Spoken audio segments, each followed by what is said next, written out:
Choosing to play even sanitized versions of it. This week, the music industry was encouraged to stop releasing the music, and a U.S. senator threatened to hold public hearings on the subject. Our report tonight from NBC's Larry Carroll. It is the music of America's meanest streets.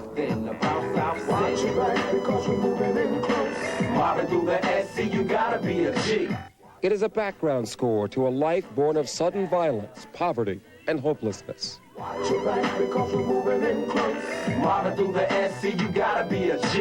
It depicts life that is all too real in places like SC, South Central, Los Angeles. In a studio built inside a rundown Hollywood tenement, a group called the South Central Cartel is working on a single from what it hopes will be its breakthrough album, In Gats We Trust. Gats, slang for guns. I wouldn't even rap about something if I didn't know about it, firsthand. I done went through it, my friend went through it.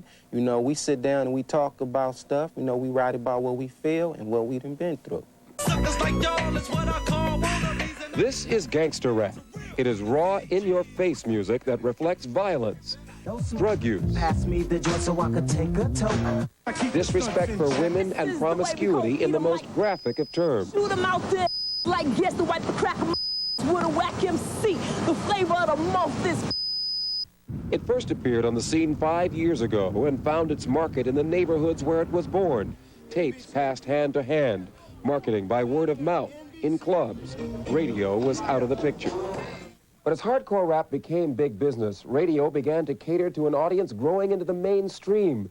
Special versions were recorded for broadcast, but retained many of the sexually explicit and violent lyrics. That led to public calls for change. LA's hottest jams at Power 106 is Tupac. Now, not only radio, but music video programs and even hip-hop fan magazines have begun to regulate the messages of gangster culture. In Los Angeles, where a rating point in radio can be worth $1 million a year, stations that choose to censor gangster rap take a risk. But at this station, the risk was deemed worthwhile. There comes a point in time when you're influenced on a daily basis by so much negativity that plagues our communities that you have to put the ratings game aside. You have to put the bottom line aside. And you have to do what's right. For KACE, located near the geographical heart of South LA gang activity, it meant dumping a program format dependent on hardcore rap. Other stations, like market leader KPWR, continue to play the music, but now edit or bleep out words deemed too offensive. I continue to believe that this is superficial in some ways. Why not say, we're not going to play the record? Wouldn't that send a stronger message? That would send a very strong message, but it might also punish the success of the radio station. But community leaders say that success comes at too high a price. So if you're calling yourself bitch or someone is addressing you as that, then you take on that role or that characteristic, and I think it does us as a society great harm. We have to speak out against that which demeans us, and unfortunately gangster rap does that. While some say the commercial life of gangster rap may have nearly run its course, others insist it is here to stay. Yo, I'll shoot your moms if I have to. Perhaps moving back to its underground roots. Hip-hop magazine writer James Bernard says rap censorship is a waste of time. Those records are still going to be popular, those attitudes are still going to be out there, and those guns are still going to be glorified.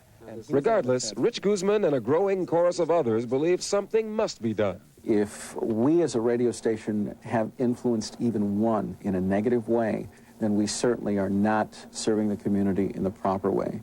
Yet even he agrees that such efforts may only be symbolic.